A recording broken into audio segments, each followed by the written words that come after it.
Well, everybody, it has in fact not been a week. It has been a week and 1 day because I am late. It's nobody else's fault but mine. I was a sleepy boy and it nearly got today's recording session / stream cancelled. But nonetheless, we may be late, but we're still here to talk about the new Attack on Titan episode.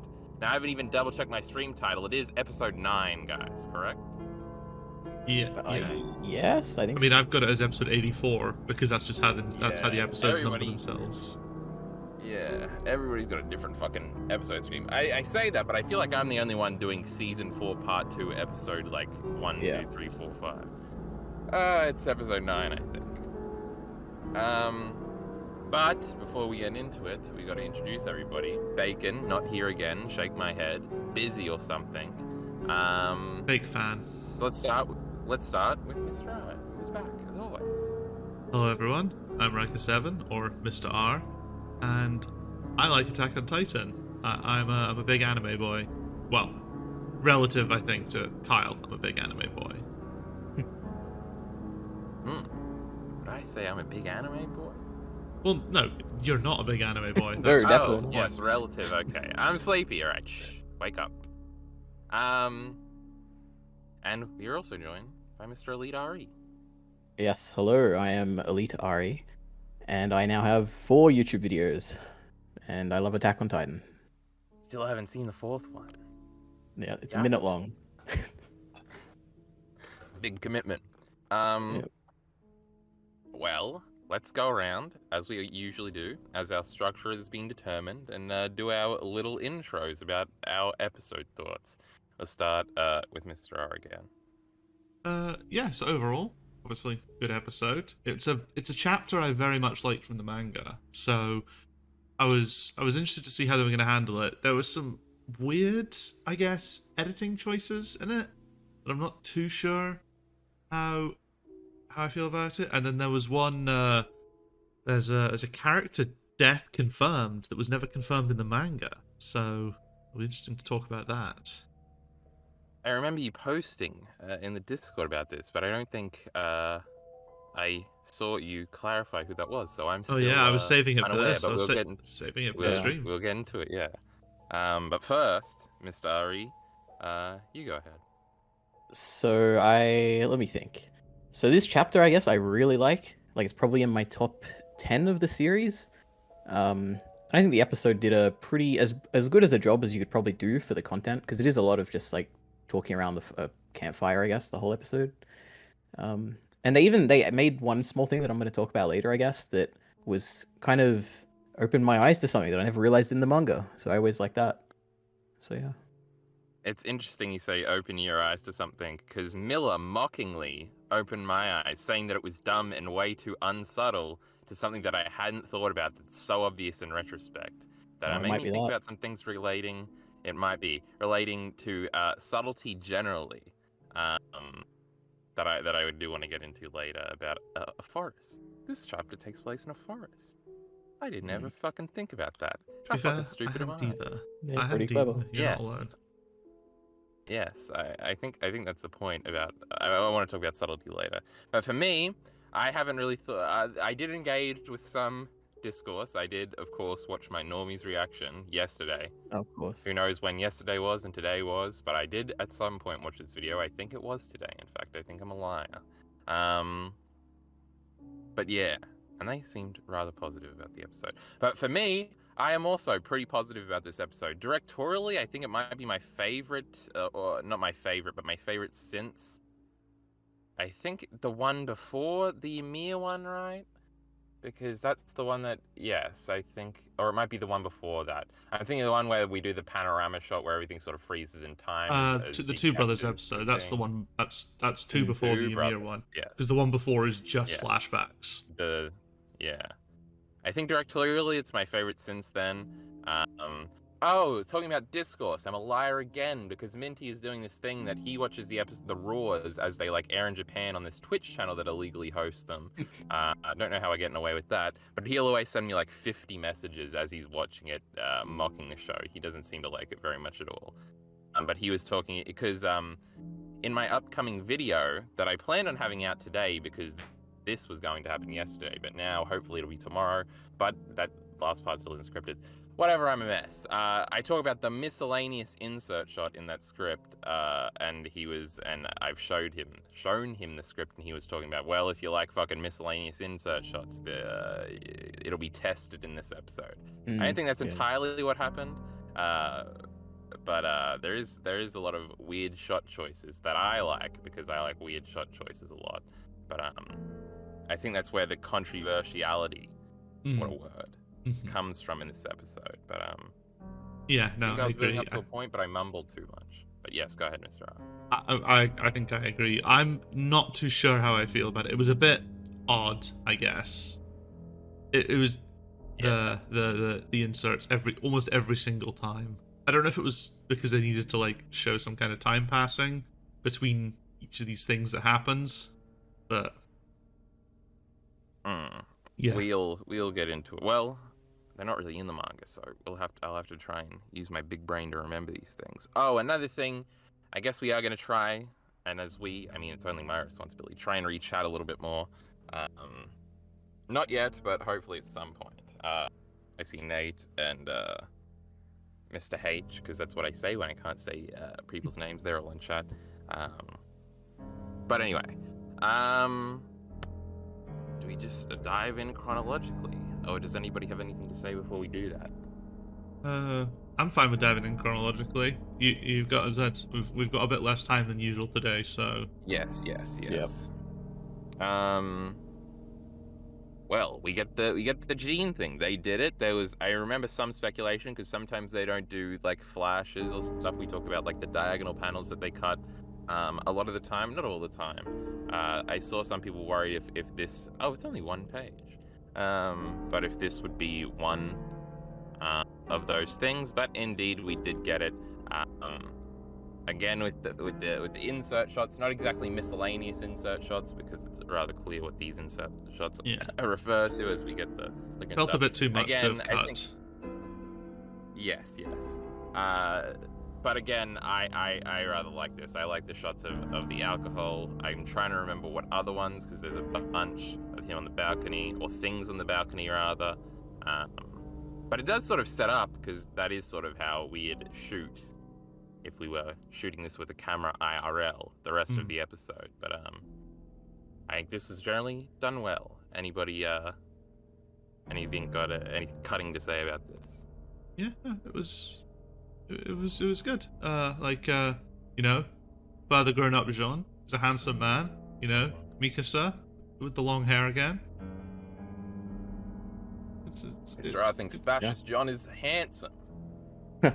Listen, but on the Mikasa point, I was surprised that they it looks like they clarified that it's certainly Mikasa. Like, she's got the scar and everything, and I never realized when I was reading. I didn't spot the scar actually. Yeah, there's like one small shot where you see her from behind, and like on her eye, there's like that little, or under the eye, I guess, little scar. Yeah. Now this is a baseless speculation. Do you think this is completely baseless, and I'm making this up, and it might sound cool when I say it? Do you think John was supposed to die originally? Because when I was watching this, I was thinking, oh, clearly John is like choosing the sacrifice, and then he's gonna die in the end. Because it seems like this is something you do if he dies and if he doesn't end up with Mikasa. Like, because it depends if you think he ends up with Mikasa, right? I think it's pretty obvious that it's John from behind in one of those, in the bonus pages. I think he was meant to die. But I got lots of arguments, so.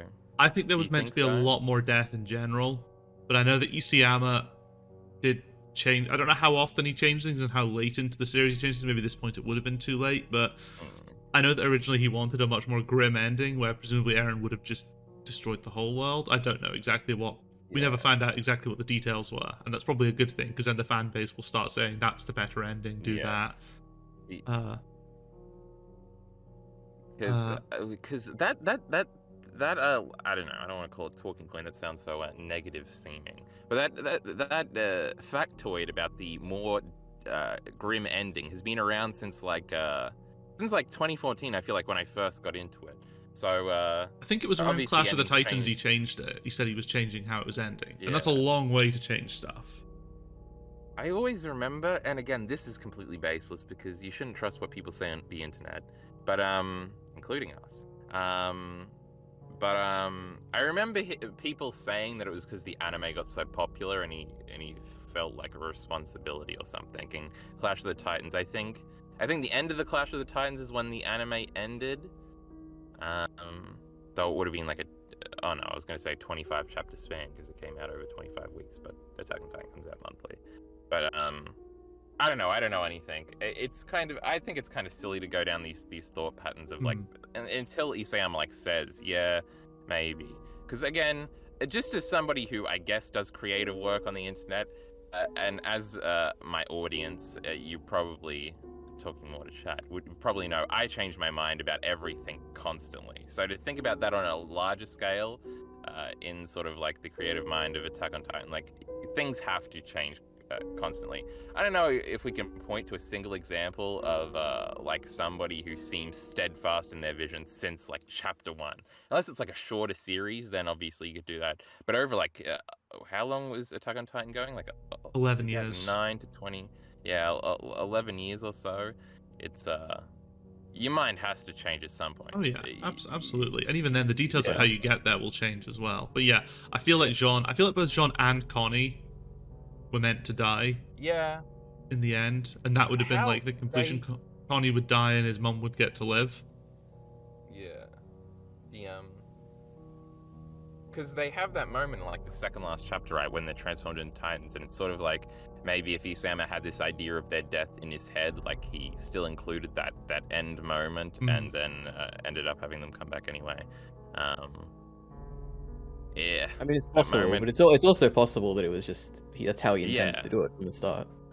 It could literally be a subversion of this, right? These are like the trappings or tropey ways where you're like, he's imagining his future and then cut to him dying and not having any regrets because he's forever a scout. I have seen Mistra's mock-up thumbnail. I completely forgot this forever a scout line. I don't know if it's in the manga. It's a bit different. It's a bit different in the manga. Okay, so we'll get to it then. But we have spent a lot of time on this, so I guess we should. Oh, it's interesting. I because we moved directly into the Jean ear covering, head down shot. I remember Hanji coming off much more creepy here, and looking at it now, I can see how I got that. In the anime, it's definitely not. It's just like her lightly tapping. I don't know. It's kind of like crazy Hanji here to me. I always interpreted this as like she's like a Titan. I don't know. Yeah, in the anime, it's very much just her knocking and quietly saying, "Hey, Jean." It's like, I don't know. Maybe it's just again another like tropey thing of like the crazy person banging on the window. But I don't know. That felt like a change. There are some things that feel like changes, even though I haven't gone through the chapter yet. Did anybody else think Hanji was crazy in this moment or anything like that? I think there's maybe definitely an element to it, but I don't remember. I don't think I lingered that much on this panel because, I mean, when I was reading this, I was still. Actually, was I still firing through chapters? I'm trying to remember when I started reading month for month again and what chapter it was on when I started reading month for month. Maybe it was around this sort of point. Yeah, because I've been month to month since chapter 50 something. So I think this might have been because usually when the leaks came out, it was of like the first few pages. So maybe I saw this in the leaks like a few days before the actual chapter came out, so it was all I had to think about. I definitely remember leaks for this because I remember hearing the Mikasa thing, because obviously when you can't tell what the text is and you see the girl on page 1 with John, people would have like headlines, John Mikasa what? We skipped forward in time because they wouldn't have had context. But I remember hearing about that. We would have been doing last minute predictions at this point, but maybe that's why this stuck with me. This is obviously a big Jean chapter. I remember while we were doing the month-to-month reviews, we went through a bunch of these 120 chapters. Gross, I'm burping everywhere. and we went through and we basically singled out how certain, like 123 was a Mikasa chapter, and then 126 was actually kind of a Connie chapter, and then 127 was a Jean chapter, and it sort of ended up being like, oh, it's sort of we're sort of doing character chapters while plot progressing, but focusing on one individually. I feel like that started back in the episode with Annie and Hitch, because a lot of the, like, what was going on in that episode, there was so many, just a bunch of characters all talking about like where they started and where they are now, and since then it's been an episode for each character. It's really interesting. Yeah. It's kind of what you do when you get to the end, sort of reflecting on the entire character journey, because this is kind of just a higher stakes version of Jean's conflict throughout the entire thing, especially in the chapter. And this is one of the ones I have just incidentally reread making videos, because I think I talk about it in the most recent Attack on Titan video I did, the one that was supposed to be part of an ending trilogy, but we won't talk about that. Where Jean, the chapter where Jean makes the decision basically to join the Scouts with the burning bodies and everything, which is a very good chapter, and this is just sort of that conflict on a larger scale, I guess, with more consequences to his actions. Him sort of, because I feel like when I was watching the normies' reaction, they were sort of like, oh, we've already done this conflict with Jean, like, what are we doing here? But I feel like it works to go back to be like the ultimate test of it's actually real, like not coddling in hoping the Titans will never break in, but sort of like ultimate comfortability if he just stays behind, versus great danger for a heroic, unselfish reason. But yeah. Anything to say about any of that? No. Yeah, I mean, you're right. That's always been Jean's thing. Jean wants to be the selfish guy, but he can't. Yes. Forever Scout, perhaps. What a cute line. But we get the genocide is wrong panel here. This obviously was a big meme at the time. Yeah. Yes. Well, there's two genocide is wrong. So this is the thing that this is one of the things that I remember. So in this panel, it says this is to stop Eren. We shouldn't be slaughtering one another. That line reads better.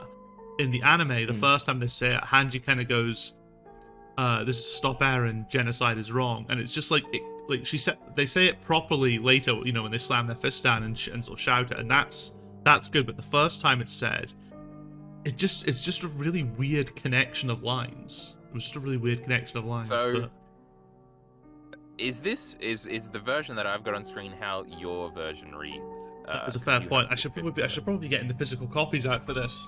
2 seconds, talk amongst yourself. Maybe if we were more coordinated, and by we I mean me, we'd have this all figured out.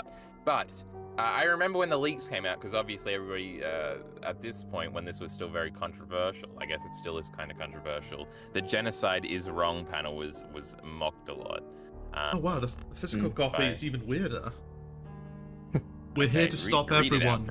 We are here to stop everyone. Killing everyone in bold would be a mistake. And then Hanji just shouts, stop Eren? "We're here to stop Eren. Oh, Killing everyone would be a mistake." And then when Hanji slams their fist down on the table, they shout, "Genocide is wrong. There's nothing anyone can say to change my mind about that." Okay, so this one is really different because it says, "I'm not accepting genocide. You're not getting me to agree with any reason to support this." Yeah, I actually kind of like the fan translation more, if I'm being honest. I think it works. I think this is the Crunchyroll maybe no, it'll be the. I mean, I feel like the Crunchyroll translation is the one that ends up in the books, but I might be wrong. Yeah, with the exception sometimes when they change things after the fact, right? Like the almond line at the end. Oh yeah, that's true. It's very different, so it must be a fan translation or something. I don't know, I thought it was fine. I guess I forgot all of this and just remembered it being genocide is wrong both times. So I really didn't think about it until this moment too much. I kind of like the frankness of like Hanji just saying genocide is wrong, because I feel like for the average viewer, if I project the normies to be the average viewer, I feel like if you're not arguing about it on the internet and you're not thinking about it too much, constantly like I was at the time, or as people listening to this might do, obviously you'll have sensibilities with Eren. Just I'll finish really quick. and like Hanji's frankness, sort of like, oh no, I'm going to use the Overton window term. How gross! But it sort of pulls it back in the other direction of like basing a character in, no, this is absolutely quintessentially wrong. So it like Overton window is kind of the best term to describe it, but it yanks it back the other way. Mr. Art, go ahead. Maybe it would make more sense. Yeah, as that we shouldn't be slaughtering one another kind of doesn't really do justice to what's actually taking place, and the manga line is just weird. So maybe saying genocide is wrong in both instances is the best way to do it, but at the same time, almost like maybe like saying genocide is wrong and then shouting I'm not accepting genocide would have been the best combination, because that way you're just not repeating the same line twice. But I guess perhaps Angie emphasizing it is perhaps the best way to go about it. Like it's that re-emphasizing the original point without having to change things again. So actually, maybe I'm coming around to it already in the anime. It's such a it's just such a specifics thing about how it's framed, and I guess like considering that there is a lot of what's the right word for it? Controversy surrounding how much the manga condemns or doesn't condemn certain actions. Yeah. Maybe the anime just rightfully so needs to put a bit more effort into outright condemning. You say that, but I don't think Hanji is supposed to be taken as like the person who understands everything the most here. Like, I don't know. I feel like she's clearly very flustered about these sort of things, about this thing particularly. So I do feel this is the best. Go ahead. Sorry. Well, I feel like in the campfire thing, like she's framed in the middle of the two groups, so she is kind of like portrayed as a voice of reason in a way. Yeah. So. I feel like that is sort of Hanji's characterization and the characterization of sort of this voice of reason in Attack on Titan, because she is wacky.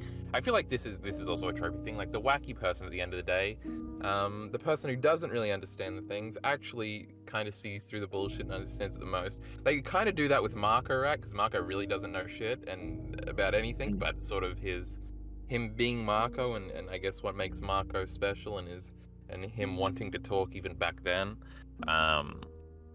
Sort of despite all the sometimes like maybe extra context or all the context sort of clouds judgment, I guess, or something like that. But I'm not really against the repeating the line thing. I think that's fine. I'm really against it. I think I've taught myself into thinking it's probably actually one of the better ways to go about it, having looked at the manga translation. Yeah. What else about this scene? Oh, I saw again some conversation in our Discord about if we skip ahead, if I skip over anything you guys want to talk about. Oh yes, I have something a bit before, which is okay. Go. Yeah, about the you know where I'm because going. Yeah, but not unrelated to that. So this is, I guess for me, it stood out that in this scene, we kind of see Mikasa agree that she's willing to take down Eren in a way. Oh yes, it's very quick. Yeah, so for me, I was trying to think why it feels so quick, and I think it's because of the absence of chapter 123, like with their outing. Yeah. Because you get, like in that, I went back and read it, and you get a narration, like from Mikasa, where she's like starting to realize that maybe Eren's always been this way, and she's starting to feel bad about maybe being the cause for what's really happening now. Yes. So I feel like without that chapter there, it kind of, it's a bit, it feels a bit sudden, is the thing. I've actually been thinking about this Mikasa stuff quite a bit, not about like structurally it getting cut out. It's not survivor's guilt on Mikasa's behalf, but it's something adjacent to that, of like, she definitely feels a responsibility in some sort of way. It's interesting, I think about Mikasa's character a lot, because I used to be a very negative Mikasa person. Still a video on the channel shitting on Mikasa. And how I don't like those type of people. I know Miller, he's listening right now at some point. He doesn't like Mikasa at all. But that sort of mindset of like the only thing Mikasa cares about is Eren, and sort of how that's just not true in any sense of the word ever, and sort of like her guilt over the rumbling here. I feel like the immediacy of this sort of feeds into that, and so does chapter 123 with her sort of like, if I had said something different, would all of this be different? I really do like that flashback and it being framed from Mikasa's perspective and all that stuff. But in terms here, I actually did like it in the anime. I don't know. I'm trying to get to the point where Mikasa says she'll do it. I think it must be. It might actually be after the no. No, it's a bit Where higher is up. it? I think it was like the I guess she second does page, maybe? say it. Well, she says There's no like Yeah, right clear there. sense. Yeah, she has no clear sense of like urgency here. I guess in the manga it is on the beginning of the next page. But I don't know. In the manga, her immediacy and like I'll do it is I don't know. I kind of like that. It kind of also puts more pressure on Jean to. Jean is not just going to do anything Mikasa says. He likes Mikasa. He's not a. I guess I have to use the simp word. He's not that much of a simp where Mikasa says something, then he'll do it. And clearly he has like his monologue after this. I know. I feel like I like it in this scene. I like it as sort of like it's one of those interesting pieces of characterization where you don't really see it coming, and you have to think for a few seconds. Like, would Mikasa do this? But ultimately, I like sort of the implication.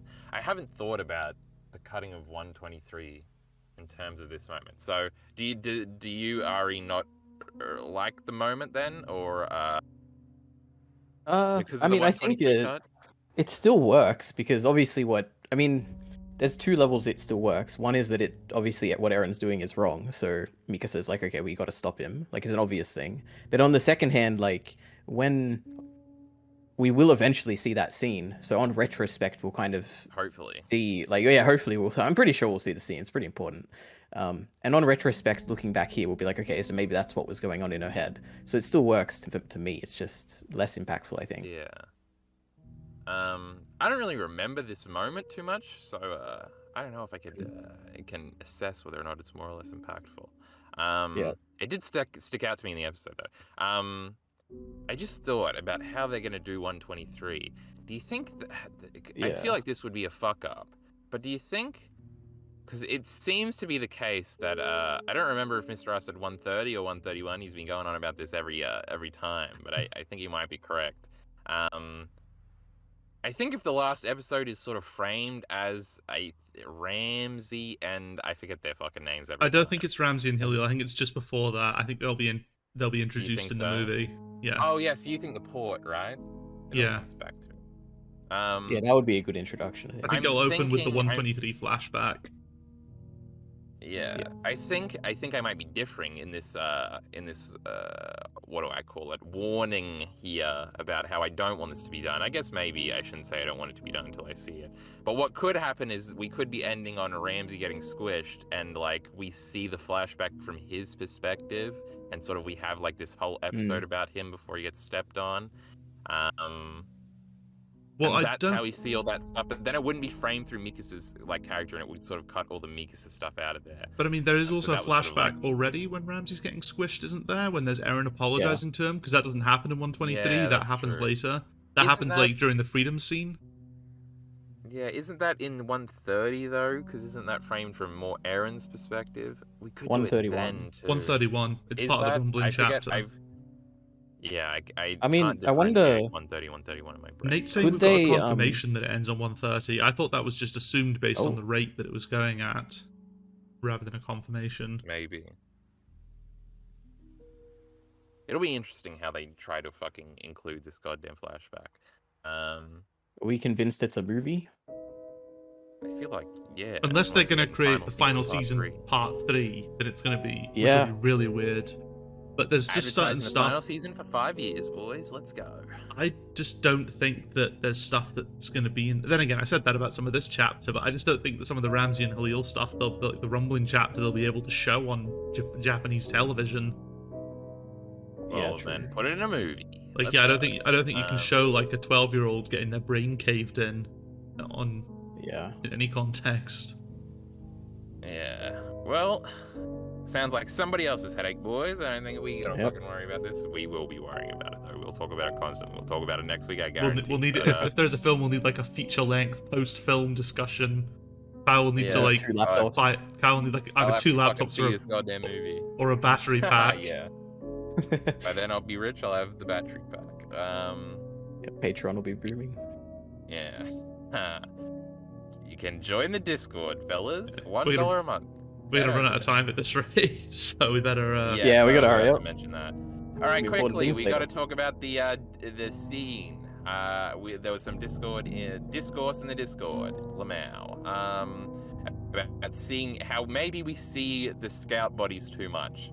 I thought you all being silly boys, frankly. I think every time the bodies are shown, first with Erwin when he's doing the Griffith shot, excuse me for spoiling, because Mr. R has just started Berserk, but Ari knows what I'm talking about. It's also in Vinland Saga. It's probably all from something before that. Macbeth probably has it in a movie or something, because Macbeth is basically Griffith.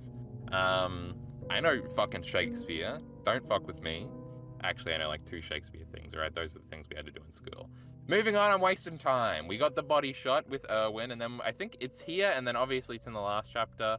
I think there might be one other version. I like it every time. I like sort of the sunken cost fallacy we've got going on here about how these fellas in the background. I remember this being, everything about this fucking chapter is controversial. I'm remembering now. I'm remembering the wars of, I don't know, early 2020 or late 2019, whenever the fuck this chapter came out. Man, people were so like on the Erwin would agree with Eren bandwagon. I saw that constantly. And then when Hanji's just projecting here. Erwin wouldn't like it, but it seems every time. We also see it when Hanji dies. I sort of like the weight of like, I guess it always is a precursor for a scout leader dying as they think back to all the bodies before them, because Erwin gets it before he dies. Obviously Hanji is dying probably at the beginning of this movie. Yeah, right at the beginning. 129, isn't that? No, yeah, Hanji dies in 132, I think, or 133. Or something. So probably about 20 to 30 minutes into, probably about 20 to 30 minutes into the movie. Yes. But it seems to be sort of a death flag here. And then Levi sees it again because there's no more time for him to die because we're ending this manga. I don't know. I like it every time. I can't remember. I feel like Miller was mad about it. He's mad about everything. I feel like the argument being presented was interesting. That it seemed very personal to Erwin originally, and now it's become more of a general thing. And I feel like the stages I said is Erwin's stuff was great, as you said, the pile of bodies and so on. If Hanji hadn't seen it there, then then had maybe only seen very briefly, like when in Hanji's final moments, they then saw like Erwin and Moblit, for example. That could have rounded things off. I don't know. It was just a thought. But it can still work. I don't know. Yeah, I feel like it's colored way differently than the Erwin one, right? Erwin is thinking of like the bodies beneath him and his selfishness that has driven him to this point because he wants to see the basement more than anything and prove his father correct or whatever. Also, I don't like Erwin that much, and I do like Hanji and I do like Levi, obviously. I know. Yeah, you're a bit. You're not. Erwin is not an S tier for you. Did I put him in A tier? I probably think you put him in A tier. I wasn't being edgy. Did I put him in B tier or no? So there's something else about these scout flashbacks before we move on. So this is where we get confirmation of another character death in the anime. Oh, okay. Who was it? Anka, Pixis's assistant. Oh, the girl. She didn't drink the. We did see a. I noticed this. Hold on. I noticed there was a roses. What are they fucking called? The garrison. I noticed there was one of them in this shot, and I was like, why is there a garrison girl? It is that girl. Okay. I will post in Discord for you to, if you so wish to share. There. It stands out because there is Petra there. In the manga, we only see Petra. But in the anime, she is. I did notice. Cute girl standing next to Petra. Which is interesting because Anka went on the Pixis on the head. But yeah, go ahead. Because Anka didn't drink the wine. We had that confirmed because she didn't feel anything when Zeke screamed. But I guess where she was in proximity to everyone probably just led to her death. It could have been overlooked. Like the manga, as far as like going off the Attack on Titan wiki, the manga only considers someone dead if we see them die or get some kind of confirmation. So she's considered alive in the manga.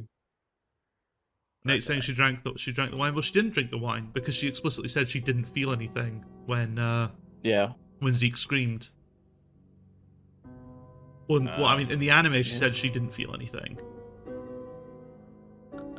The manga. Yeah, she could have died in a million other ways because there's like a whole fucking war going on. The Mali people are shooting people. She could have been near Pixis when he transformed and got big exploded like Colt. Could have just been eaten after the fact. You sure this isn't her here? I don't know. It's just a random cute girl that kind of looks like her, but Well, no, maybe because not. the random cute guy, I think that's meant to be Petra because she's got the scout cloak.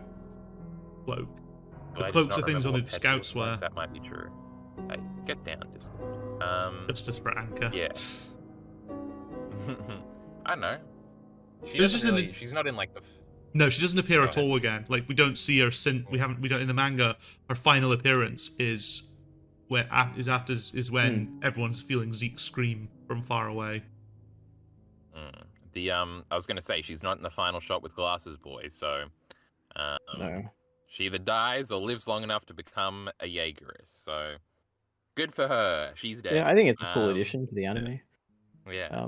The other, actually, just a small point, I guess. The interview that came out like 2 weeks ago or whatever from the director, they said that that I never Isayama's watched. he's putting a lot of notes in this season. Like last season, they said he was putting like 1 A4 page of notes for each episode, So that's why it's based on so the good. storyboard. Yeah, and this one is putting 2 full like A4 pages of notes. There was a lot of really interesting things in that interview. Like he's really being intentional in the things he like adds and stuff to the anime. Is what it seems like. I mean, he has I think gone on record saying that he thinks the anime is the definitive version of the story. I disagree. He's trying to get you Personally. money. He's trying to make you buy the anime. Don't listen to him.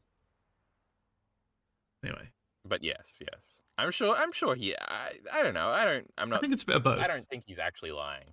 Yeah, I feel like I don't know. In every interview I've read of him, he seems like a very nice gentleman. I feel like, I feel like he would often say like somebody is better than him or something like that. So Oh I feel yeah, like, absolutely. I think he's definitely got some self-confidence issues when it comes to his own writing ability. Yeah. yeah. The I was still gonna go on about the bodies thing, but I can't remember. I was gonna say that Erwin's one is obviously him stepping on the bodies because he feels selfish or whatever, and Hanji's is more their like the weight of the responsibility, which I think reflects their characters much better. And then obviously, Levi's is sort of in another responsibility way, but it's the salute and everything of like the sort of achievement or it all being worth it in the end. So I feel like it's implemented in different ways every time, specific to the characters every time. And I like it every time. That was my point. But anyway, So we've got Marco is also in the shot. we've got the A line. scout, in principle, I guess. Oh, what line? Well, it says I'm still a member of the Survey Corps rather than I'm always a scout. Oh, honest. okay. Oh, yes. Why do I think he said it at the campfire scene in the anime? Am I just wrong? No, in the anime he said it there as well. But the thing is, we also got a full. We got like a full shot of Marco. It was just Marco that Jean saw. He didn't see everyone else. Yes. But yeah, okay. They did do this shot. This is a rather famous shot of everybody, the 2-page spread, everybody around the campfire. Again, Hanji's framed in the middle. They can obviously put this in the fucking moving music video that we made. And I can just think of that right now. We can go through the contents here, or we can talk about the directing, which I think is the more interesting discussion. I mean, the contents. Yeah. I feel like just a general coverage of the contents is fine. Just like how it's definitely a lot of pent up. Quickly first. Yeah, like there's just a lot of pent up feelings and everything, and it kind of does show that both sides have very much been in the wrong throughout a lot of this. And I'm sure, I think in the Discord there was chat that it just felt like it was being too dramatic and there were too many conflicts. That at was hand, Miller being a bitch. which I disagree with, because it's like these people have been literally trying to murder each other for the past 9 years at this point, back and forth. The Marlians massacred everyone when they destroyed the wall, and then the Paradisians massacred the people of Liberia when they attacked after Eren disrupted Willie's speech. So, and Magath does have some point about like the 2,000 years of oppression via the Eldian Empire, Like, it only came to a halt 100 years ago. Yeah. The on all of this, I think Miller just doesn't know what the wars were like back in what were we saying, late 2019, early 2020. After all of this, now I think I talked about this in that scout video I made about how it's slowly form into the alliance. Like, we have the initial like urge, oh, we got to team up. Then we have the campfire scene where they talk about it a lot, getting each other's faces. They're not entirely on the same side. Then we get the battle where sort of intrinsically in the heat of battle they come to each other's defense, but they're still not all on each other's side because Annie still wants to leave because she only wants to save her father. And then on the plane there's more talk. And even during the final battle, it's not until then that Jean and Ryan are actually save each other and all that stuff. It's very much a slow drip, like continuous growth between the alliance the entire time, starting from last chapter until the very end. I feel like this is like a crucial part of it. And obviously a lot of people still don't buy that the alliance would ever team up. So Miller's saying that, like, oh, this wasn't necessary. We already buy that they're going to team up.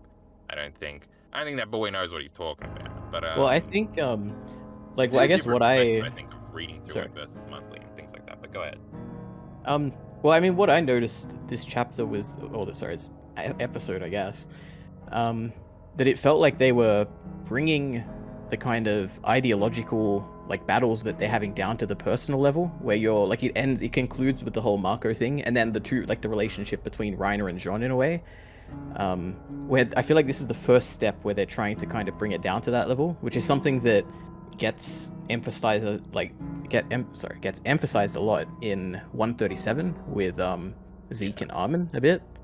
So yeah, I don't know how this is generally like a big point, I guess, of Attack on Titan is generally that, like, yeah, you can have like ideological disputes and talk about like principle or whatever, but at the end of the day, that's really not how people make decisions. It's usually more personable, I guess, and like relationship related.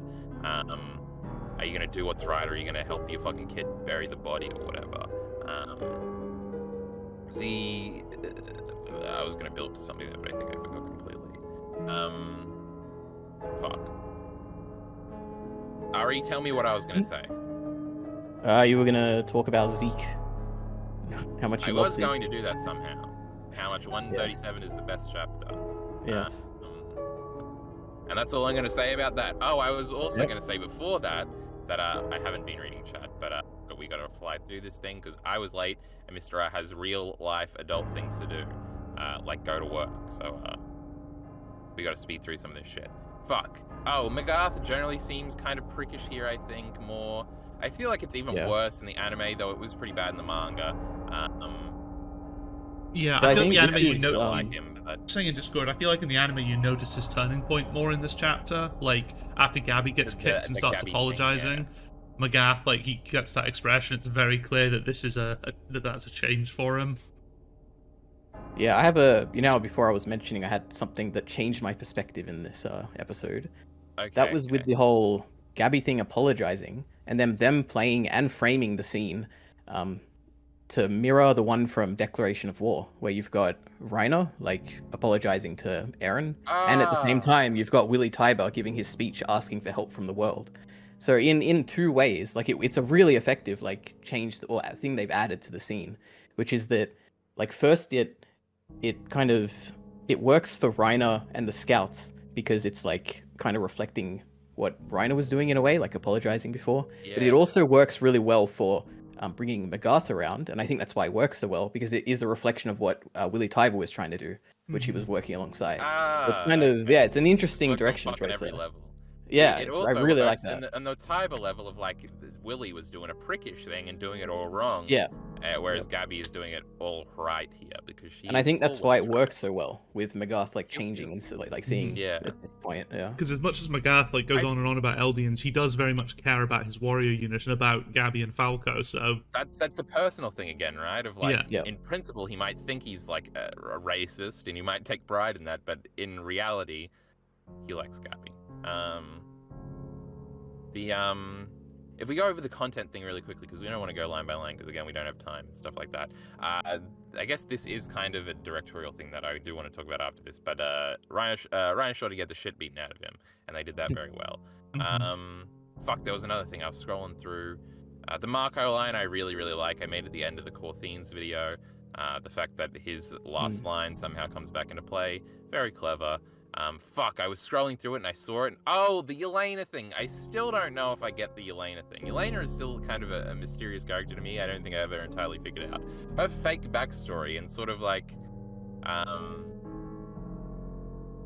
she's a phony. I don't know how this relates to her character. I don't think it's like a bad thing. I just don't think I get it yet. And I think our eventual read. I'm in a similar camp, I think. I just don't quite...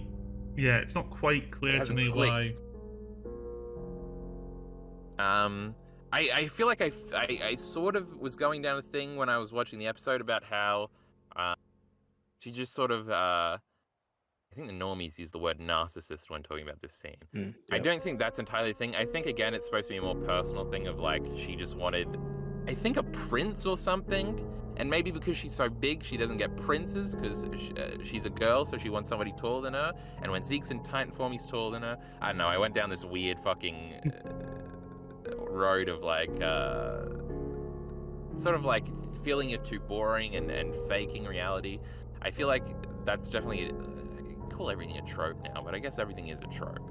There is sort of this I guess psychological idea that sometimes molded into a character of like sort of wanting to live a more interesting life and faking it until you do or something. But yes, the Yelena thing is interesting. They do a directorial thing where they sort of frame it post mid-episode card thing, where it's sort of like, let me remind you, and then Yelena starts talking about all these things. Should we talk about the directing now? Because I guess Mr. Ari's point wasn't the same as mine about the forest. It was about McGarth instead. The directing, I think it might have been... Oh, hold on, go ahead, Mr. Arm. I was saying, I feel like there was one other thing I wanted to say about like, the actual content of it. And now I'm... You can think about it, bring it up. Yeah, I'll see if I can remember. See, I'm not the only one that forgets. Where was it? Oh yeah, it was... Do you want me to do... Oh, no, I mean, I guess maybe it fits more in direction, but it's not the direct stuff we're going to talk about. It's the way they framed Jean going from casual to really pissed off when Yelena's talking to him. So if you go, thanks, Yelena, like, he was a lot more sort of... Yes. Almost like smirking at her. And then, like... John's mood swings are a real character trait, and I do like him. Yeah, the anime, he mood swings a lot harder than he does in the manga, I think, when Marco gets brought up. But I think that makes sense, because, like, Marco is a very, very key part of Jean's personality. Yes. Foundational, perhaps. Hold on, I'm trying to get to this. I do like, because he's like very casually, he clearly understands that he's getting goaded into things. And then even when Reiner starts like confessing to like the terrible things he did to Marco, John doesn't get mad. It's when Reiner like starts asking, like, begging for forgiveness. He doesn't sort of, yeah. It's not even that. It's like, I guess it is that. It's like the patheticness of begging for forgiveness and stuff. I don't know, it's hard to describe, but it like works perfectly. You like understand completely as it's happening of like, yeah, like this, shut up, Reiner, shut up. And then it ends up. Yeah. Also though, with the Reiner thing, I'm just looking as well, I think in the anime, when he does the first half of his discussion, it's a lot more matter of fact, whilst he definitely looks like he's still conflicted whilst talking about it here. Like his expression is still one where he's kind of almost battling with what he's saying, but the anime, it's almost like a complete straight-faced matter-of-factness before he switches to the apologetic sort of side. But in the manga, like he's sort of remorseful from the beginning. Yeah, as he starts apologizing in the anime, obviously, it starts sort of becoming like this insane ramble. I'm looking at this page here. It doesn't seem like necessarily that's entirely what happens here. It seems like he's kind of not just the words aren't just flowing out. It's sort of like he is saying things. Anyway, sorry, I sidetracked us. Direction. Yes. Directing. All right, so this is a sort of the biggest talking point coming out of this episode, I assume. they were doing this thing, and of course everything is Evangelion, but actually my conclusion here is that it's really not an Evangelion technique. I feel like they do this in the Ava intro, but outside of that, because it's not. I don't know why I'm bringing up Ava. My point was going to be that it's not Ava. They do this thing where they would cut. I don't know. Fucking describing visual things like this is the bane of my existence. They would, first of all, there were lots of slow shots of just like trees. There's the one shot that goes down the trees and then up the trees. I really like shots like that. I don't really need to see reverse shot of them talking constantly. So I prefer that to everything. I know Bacon was saying that it might have been a cost-cutting measure. Just because of all the Evangelion discourse I've always been in, I feel like if you ever say that, you should be decapitated in my favorite Fortnite game, Public Square. Sorry, Bacon. We're gonna turn him into actual Bacon. Never mind. So the framing thing they would do, besides that, we got like shots of the stew a lot. We got shots of like the horses a lot. So a lot of cutaway shots. I always like those things. They're not to everybody's taste. You shouldn't be decapitated if you don't like them. I was just joking. But the other thing they would do is they would cut to characters constantly where like they would be on one side of the screen and half their face wouldn't be showing, and then you'd cut to another character reacting and their face would be on the other side. It does a lot of things with eye movement. I like it sort of, not intrinsically, but like my initial emotional reaction is like, oh, I like the visual things they're doing here. I don't know if I can explain it because I've only seen the episode in full once and I haven't looked at it too hard. Generally, I liked all this stuff. I understand a lot of people didn't. But before, there's one other thing I wanted to say. Oh, with the Elena mid-card thing, I'm throwing a lot out here. They almost did an Ava thing. My God, will this man shut the fuck up about Evangelion? Where after the mid-card thing, it almost transitioned into like the same vibe as like, I think it is actually the last episode of Evangelion where it's famously not really an episode, it's just sort of a video essay. Where it would start the same song over and over again. It would fade out and then start it over, but it would be a different character. I can hear the song in my head. I don't remember what it's called on the soundtrack. And it would be like a monologue. But it sort of started and then it was like, I think post mid-credit scene, it had like a shot of Elena. She was sitting in the middle. They did do a shot, a sequence. This is completely sidetracking. They did do a shot of match cutting everybody sitting in the middle of the frame looking at the camera as they were talking, which is interesting, and I kind of like that too. But they would, and then Elena started monologuing about everything everybody had done. It was sort of like a reset, cool directorial thing. I think that's the first shot we get of somebody looking directly in the camera, and I sort of like it. Again, it's sort of like this weird fourth wall break, slight thing, where it's like, let's remember what all these characters did. And sort of from that, like how I'm describing it, sounds like dumb and bad, but I don't know, I really like how it works in practice. Nate says something. Did I make any sense? Do we have anything to say about the monstrosity of a monologue I just went on? I don't know if I have much specific about the monologue thing. It's definitely I haven't seen Ava, so I can't really comment on that part. Yes. A lot. Nate's just I'm something sure cool. everything else does it too, and it's just because the only thing I've ever seen is Attack on Titan, Ava, and Berserk that I reference it constantly. But yeah. Thing is that having read some of Berserk now, I now realize that basically everything's a fucking Berserk reference. But everything in Berserk is a Devilman reference, so everything is a Devilman reference. They did this. Nate's just saying they did this cool boiling thing at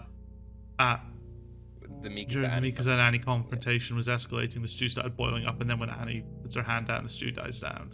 Just a cool little. I mean, that's like, you know, kind of, I guess, basic directing my stuff. subtlety point. That kind of, yeah. I was gonna say, fuck. Do you want me to go on another monologue? Hold on, I should let everybody else talk. Remind me about the subtlety thing. Or I mean, I don't really have a huge amount to say about the direction. I thought it was a little odd, the sheer number of cuts, but I think that's just because, again, I mean, that's just like a consequence, I guess, of the medium. If they hadn't done those cuts, it would have probably felt really weird, just constantly it does give off a very different vibe to the manga. I guess the manga is, again, when put into anime, in like this sequence, would be kind of a boring thing to visually look at, just sort of a shot reverse, shot cut kind of thing, group shot, somebody speaking, shot of somebody's mouth. But yeah, again, I know it's odd. That's kind of why I like it, but odd is not for everybody to like. It just kind of, just generally before I get into my fucking subtlety point, it generally just goes into like the trend of this season of them actually doing interesting visual things, where I feel like they have never really done that in the past. Now, I'm only confident in saying that about season 4 part 1 because the other stuff I haven't rewatched in forever, and it's possible they did and I'm just being an idiot and have a short-term memory like I always do about everything. But yeah, it's sort of like the trend since the season began. I was like, holy shit, I kind of like this, and I really haven't liked much of the Attack on Titan anime. So this was part of that, of like, oh, more weird directorial stuff to make it different from the manga in this sense, which is something I appreciate. Ari, do you have anything to say about the directing, or should I do my dumb subtlety point? Let me think. I mean, the thing that stood. I mean, I liked it firstly. Like, I think they did as good as a job as they could have. I think maybe the sound design stood out as being exceptionally, like, probably the better part of the directing, maybe. Because, like you said, or like, who was it? Nate, I think, mentioned that. The stew. Yeah, like the stew and just the noise of the boiling getting louder and louder, like throughout the argument, and then settling down, and then like you have the ambience and the like crackling fire and the use of music. Like I don't know specifically what they did, but I felt like it really worked in the moment. I feel like there was in terms ambience. of yeah. There was, again, if we can go back to everything in life is Devilman. I wonder what the Devilman thing. I wonder if we follow the food chain and what's before Devilman. I guess like, I don't know, the fucking Bible, and then you get into those Greek pricks, and everything's just a Greek prick reference. But have you read Devilman? Yes, I have read 1972's Devilman. I've been trying to reread it for 3 fucking years so I can make goddamn videos about that goddamn fourth wall breaking scene, the greatest scene in manga, my favorite panel in manga. I had a video on the old channel called My Favorite Battle in Manga. It's the fucking one where Devilman suddenly does a massive tone shift in like, it's only like 5 volumes in the middle of like volume 3, and fucking Devilman, it just comes in the middle of a chapter after we get the brother monologue. Oh, it's so good. And he just stands there and he says, this fucking pissy manga you've been reading up until this point, shit's about to get real. And then he gives the villain smirk, and you're like, why is Devilman a bad guy now? And it all switches, and then some real fucking end of Ava shit starts happening. What a fucking video game Devilman, the manga 1972 is. Ignoring everything I just said, subtlety is a funny thing. I used to jerk off subtlety. This is my latest stage of character development. Deciding that subtlety is dumb and is arbitrary as principally I'm supposed to believe the entire time. That stew thing made me think of this. It got to a boiling point, the confrontation. Now that I know that, I can see Miller saying it now, how stupid it is. Oh, you have the boiling stew when the confrontation's happening? How unsubtle. Right in my face. It was insulting my intelligence, all that stuff. But then I realized that subtlety can only be unsubtle if you notice it. And if subtlety is so subtle that you don't notice it, then is it even subtlety? If a tree falls in the forest and you don't notice it, did it fall? Oh, my Devilman point, before we continue. There was like leaves and stuff, and it looked like Devilman. That was my point. That was what I was actually getting at, not a fucking point. The leaves? We were in the jungle. There was a shot of leaves. I don't remember. They looked like prehistoric fucking Devilman leaves from the first chapter of Devilman. Oh, I don't think it's in the manga. I think it was just It was one of the insert shots in the episode. And it looked, and I was like, hey, those look like Devilman leaves. Now, was it when they're really leaves exist everywhere. They look like the leaves in my fucking backyard. But I need to read these manga, because editing this video means that I won't have any shots put over the top of this because I have no idea what to fucking look for. Fuck them. Cut it out. Don't edit this part. Or do edit it the fuck out of here. I don't want anybody to hear this. Tell Opil saying crazy how I sleep through the stream every time. Don't worry, Kyle slept through this stream as well. Yep. Yes, I did. But yeah, there was one shot where it was like Devilman leaves. That was my point. Anyway, subtlety. Where the fuck was I at? Subtlety is dumb, and we only think we like it because it thinks it makes you think you're clever. Matthew Matosis vaguely made this point. That's obviously very hyperbolic, and obviously nothing is dumb and everything is subjective. But my point was, the forest thing. We gotta get to the fucking forest point. That's what everything's been building up to. They're having this conversation in the forest, and they get out of the forest by coming together and moving out, and it goes into the stupid fucking monologue that Mr. Browse had. The forest monologue is actually the one I like. The food one is the one I don't like. But So it all ties into that, and Miller came into the Discord and was furious about how obvious this was, and then none of us had figured it out.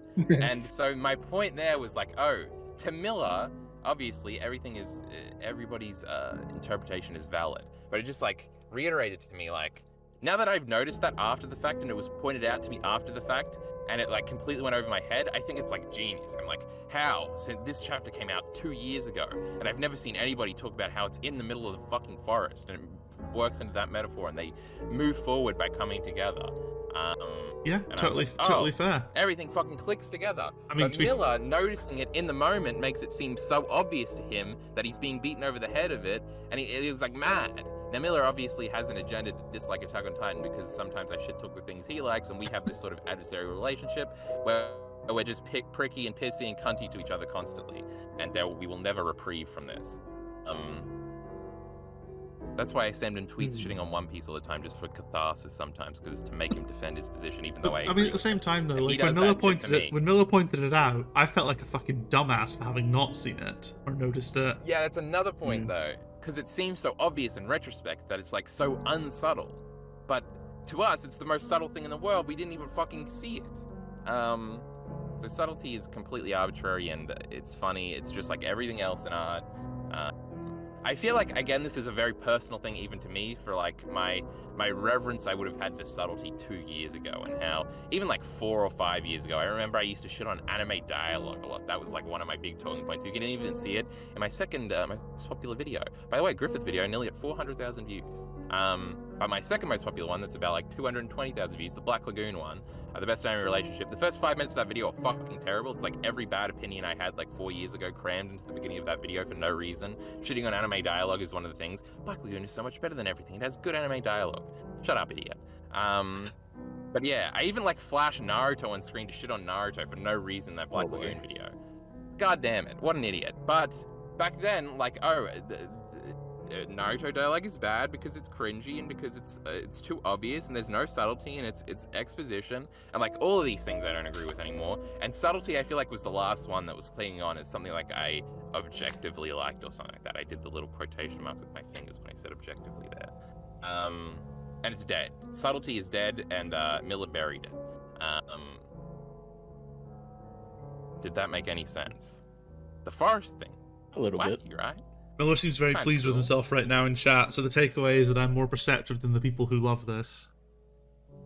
Yes, that is the number one takeaway. Mr. how much longer do you have? I probably should monologue like after 20 minutes? 20, okay. Maybe push to 25? I think that's all the directorial stuff I had. I wanted to shit on subtlety. I mean, it's been brought up a lot. I guess maybe a quick mention. Jean likes to cover his ears. Happens a couple of times. It's cute. It's cute. I like it. Yes. How did they? I think they framed the "we haven't talked about this," or I think the line was slightly different than how it is here. Did they just show the round table? They did. In here, the round table is sort of an oval. There was a very nice, visually pleasing shot of them in a big circle that I thought was cute.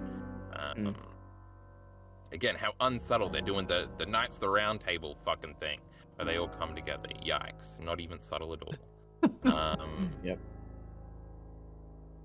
Oh, I think that was part of the point about subtlety that I was going to make, is that, like, you can sort of frame anything as subtle or unsubtle just by, like, I feel like this goes into a larger point I want to make a video about how you can, like, sort of frame things as good or bad just by, like, the words you choose around it, and how art criticism is all dumb and bad and we should all stop doing it. Well, I feel with subtlety, like, once you've noticed the subtlety, it's not subtle anymore. Like, to you at least. Yeah. So it kind of undermines. No, I don't think that. I think because again, this is sort of the verbiage I'm using. I'm sort of overcorrecting from my constant, like, subtlety worship, I guess, of my past, to make the point that, oh, it's sort of just in the middle thing.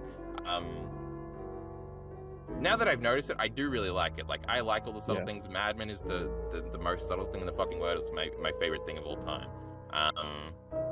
I think, generally, I'm mixing up two words. I think I'm mixing up subtlety and ambiguity, because obviously I very much like ambiguity as well. And obviously, if something is subtle, it lends itself way more to ambiguity and sort of you filling in the blanks yourself, which is generally what I think all art is.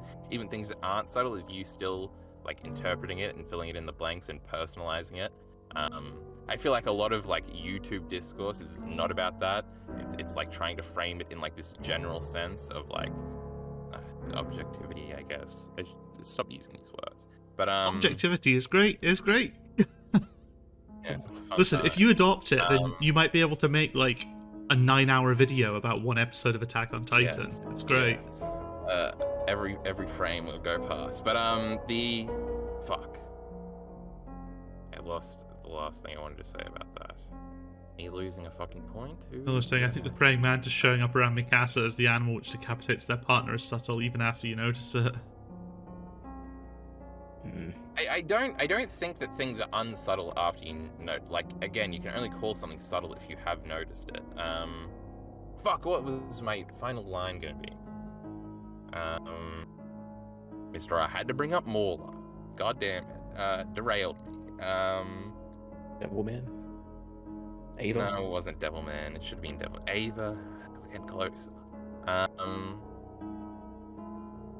I give up. Are we... anything else to say about our campfire scene? We did get the Levi wake-up shot. It was cute. Yeah.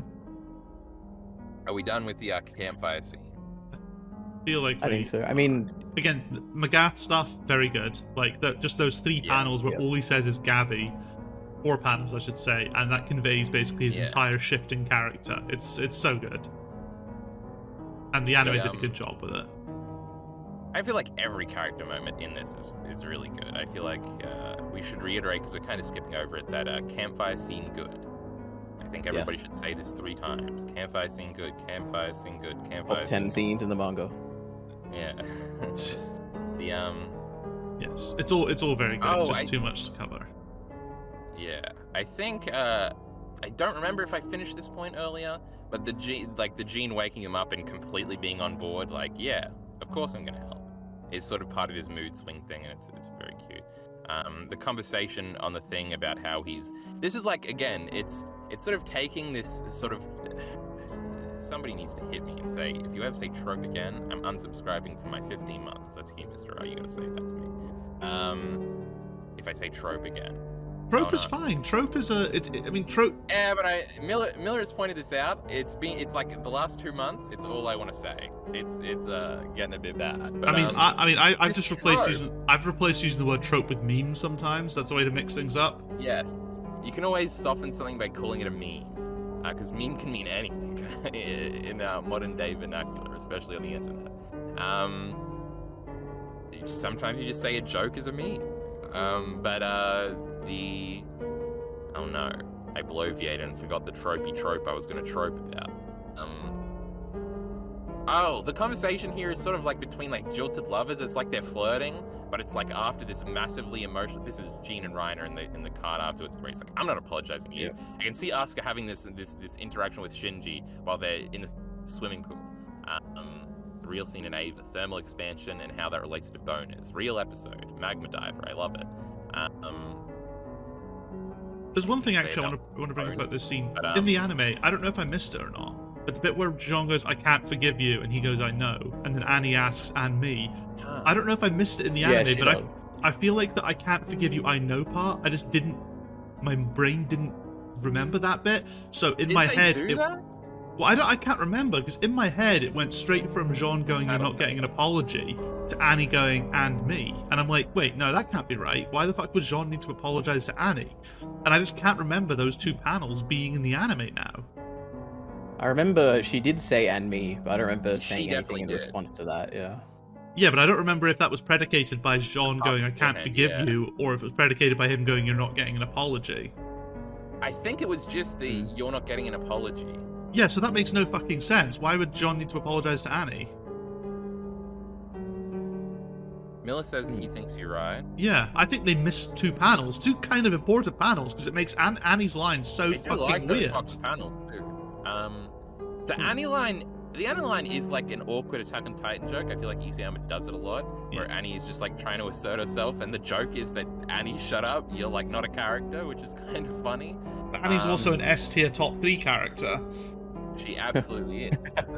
I think that Isayama's kind of leaning into that of like some people don't think she's a character. Attack on Titan has a lot of awkward things a lot of the time.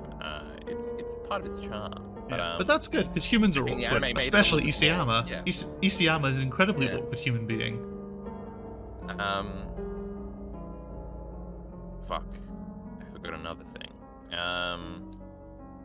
Oh, I was talking about the jilted lovers thing. It's kind of endearing for this this weird flirty conversation to be happening, coming off of such a dramatic this is not the context you would usually use this tropey conversation in, but here it is, and I think it works very well. Then Peak runs up. We got a cool dynamic curve running up shot.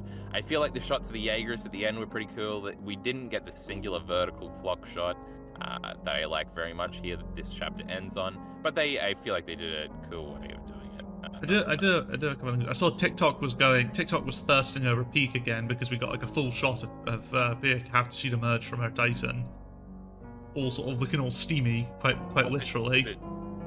I was gonna say, was it sexualized? But I don't. No, it wasn't sexualized. It's just this is TikTok. Oh, because it's the first time in a while, I guess. Yeah, I mean, we'd had to deal with her in her fucking ugly ass Titan around the campfire the entire time, along with and Yelena touching Pierre when they're in the campfire as well. And TikTok were like, no one can tell me that this is not a lesbian relationship.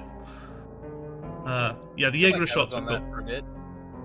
The flock thing as well. Sorry. But yeah, go ahead. The Flock thing as well, something that I thought was quite interesting is Flock looks a lot less serious in the anime, but I think that kind of works. There's something about the way the anime drew him in that scene that made him look quite young, and I think it's almost like that reminder that a lot of these characters are still basically teenagers. Flock's 19, and he's the leader of a fascist organization. Of course, he's not going to look, and again, maybe tying into the whole fascism isn't. Fascism is lame sort of thing. He looks like some fucking lame kid who should have his head down a toilet in high school rather than some powerful, intimidating force. It's interesting because I don't remember him looking particularly boyish. I don't remember him looking he looks very vertical. This thigh right here is very, very thick. That is a very thick thigh, yeah. Yes. Kiyomi looks absurdly small. But fuck, what was I gonna say? Why am I forgetting these things? Something about Flock in this page and something. God fucking damn it. Oh, it looks like he's posing here, which is kind of cute. I feel like him fake being serious rather than looking boyish sort of achieves the same effect we were just talking about. I think it works both ways, even though I don't remember the anime way. Yeah, it was just the way he was drawn in the anime. It made him look like he looked like a sort of a teenager trying to play it. Yeah. Trying to play it. Because something you said, now I remember what I was going to say about there is a wider point. I think because when I was going to do, I think this was right before the last chapter came out, which is so stupid to not just wait, but I feel like I was motivated and motivation sparing. But I remember when I tried to do all those tentative hypotheses on each character, and I was gonna try. My big plan was to make character videos about fucking every character in Attack on Titan.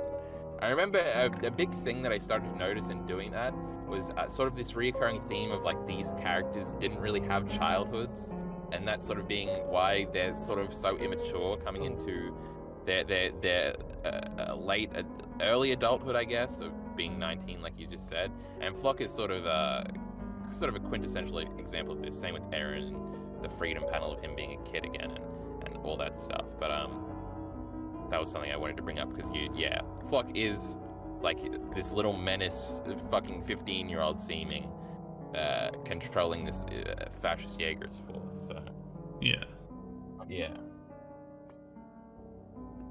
I think that's it. We do final thoughts now. I don't know if either of you two watched the preview for the next episode, but it's going to be funny because it shows Daz and Samuel, but Daz doesn't look anything like he does in the manga, which is interesting considering in the manga Daz looks about 40 years old, so despite being a teenager. Oh, there's that one shot at the end of the preview where it's I love this shot. I'm just remembering now, but it's of Connie and Armin, and they like slowly turn their eyes at each other. I don't Yeah. know, there's something about the framing of that was like, It's so oh, fun. that's like weirdly creepy, and like, I don't know, it was like chaotic energy coming from these two. There was something about that shot that had me feeling some type of way, and usually you say that when you're like horny about them. All I right. wasn't Well, horny yeah, about it was Connie, rather funny, but but, yeah, the Daz. that shot was like right before that one, yeah. Yeah. I just thought Daz looked a bit weird. I was like, I really wonder how many anime viewers are gonna remember, because we haven't seen Zero. Most seen manga people Samuel. remember him. We haven't seen Daz and Samuel since the beginning of the Trost arc. I thought they were both dead. When that chapter came out, I recognized them because I've seen the beginning of the anime so many times that I remember Daz being the one that freaks out all the time, and Samuel, I just remember his name because I've seen the end of episode. No, I guess it's the beginning of episode 5 so much. I thought they were both dead. I thought like Samuel died from an infection of getting speared through the fucking calf by Sasha, and I thought I was certain that Daz died in the Trost thing. But all the second part Trost thing with every character that isn't Armin, Eren, or Mikasa is filler in the anime, as Minty was telling me recently. We need to do this fucking reread to figure out what is in the manga and what isn't. And I was almost certain Daz died there, but I think John like zooms down and saves him. No, Daz isn't. I don't think Daz is ever even in any danger. Like, we see him vomiting at the end of part 1. Yeah, because he has a scene where Pixis is doing the speech, and he's like, I would rather die than go back out there, and then Pixis makes the announcement like, you don't have to do it if you don't want to, you can just leave. But yeah, oh, I got the first laptop battery thing. So it definitely wasn't there. I must have assumed it was before that in the specific Trost thing. But then that makes it impossible because he has the scene after the fact in the big parade thing. So I was just being dumb. The fact is they weren't dead. So when they popped up, I thought like, weren't both these characters dead? But I did recognize them because I'm a real Attack on Titan fan. Yeah. That being the case, nobody will recognize these guys. Yeah, definitely. I can't wait. I also can't wait. I'm just looking ahead. The episode we get to see Armin get fucking gunned down by Samuel, and it will end with Connie fucking blowing Samuel's brains out. That's I feel like Minty told me that it is just going to be this episode, this one chapter next episode, but it seems impossible. There's so much action here that should take place in like 3 seconds. That's like 3 pages. I feel like a great episode would be the next 2 combined. But I mean, you say that. I've noticed maybe the anime will draw out the action a bit because it has done that previously. The battle for Shiganshina drew it out, and not sorry to bring up your favorite anime, Kyle, but having read some, having finished reading Demon Slayer and watching the anime, I realized that Demon Slayer manages to turn 3 panels of fighting into 3 minutes of fighting in the anime, and it works. Not in like a Dragon Ball Z way. I watched all of fucking goddamn DBZ and Naruto, right? I know how you can drag some shit out. It's not dragged out though; it fits. It's just like because the manga does the thing that Sailor Moon manga does, where it has like one big panel where there's so much going on that it takes ages to interpret it. The manga has. In a single panel, whilst the anime is like, we're going to make it an actual fight. And it works. You should should watch Demon Slayer, Kyle. Even if you don't read it, watch it. For fuck's sake. I want to talk to you about it. Demon Slayer. When you I said pay you the money. Anime, I didn't like it. I thought you do. I thought you were going to bring up Vinland Saga, and I was going to say, yeah, they sure did drag that fucking shit out. But I looked at what chapter 1 of the Vinland Saga manga is, and I'm like, oh, this is going to be interesting when I actually finish the anime. Oh, it's so good. The dragon, and then you're like, is there actual dragons in Vinland Saga? And then there's not a dragon. It's like, haha, big meme. Askeladd fucked you too. Oh, what a chapter. Let's make it fucking episode 8. How great. Never mind, we're not shitting on Vinland Saga here.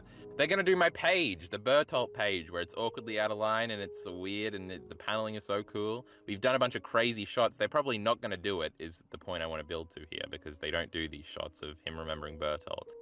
They gotta fill an episode. Maybe. It's just so good with the paneling. I don't know how you would do the shot to even attempt to recreate this in the anime. I just started thinking about Chainsaw Man and how that's going to be fucking a nightmare to do. God, would I not want to be doing Chainsaw Man as a motion medium with the weird, like, fourth wall breaking paneling stuff. Never mind. That's completely off topic, which is nothing new for us, but for me specifically. My Bertolt page. Maybe they'll do something super cool and interesting. I like an episode. How about you, fellas? You like an episode? Yep. Mm-hmm. I think. Yes, I think. I don't remember. Was Bacon negative? Miller was more negative. I think Minty's always negative. I feel like we get in here and I expect some more negative takes, but then I realize it wasn't you guys; it was somebody else. Listen, I'm very rarely negative about Attack on Titan episodes. You know. But I'm also considered one of the most negative in my group chat that I'm in, because I'm considered the manga reader, even though I really like the anime as well. I just like the manga more most of the time. Go read someplace else, dork. Go read. Yeah, basically. All right, I guess we're doing closing thoughts. I guess that was Mr. R's closing thoughts. Ari, you got anything else to say? It was the next good. video coming out? Next video, oh man, it's a struggle. It's going to be an Attack on Titan video on the final chapter, but who knows when it will come out. It's taken a lot of effort. My god. Is it going to be your final statement before the reread begins? Your tentative. Probably. It's not. It's like a small thing that happens in the final chapter, so it's not like a big thematic thing or anything. But man, is that difficult. Okay. Yeah. It's hard to navigate. It's almost like you should cancel all ending videos. Yeah, Though I still haven't told the main channel about that. Or even the side channel. Anyway, I like episode 2. Not 2. TOO, not episode 2. Episode 2 is good. A video about episode 2 should be out in the next 48 hours at the most. Hopefully it'll be just under 2 weeks between uploads this time. It's masterful for me. But we're talking about main channel stuff here on Secondary ENT. Shake my head. With that being said, everybody, you can find everybody's links in the description. You can go subscribe to them. They're making separate Attack on Titan content and other stuff.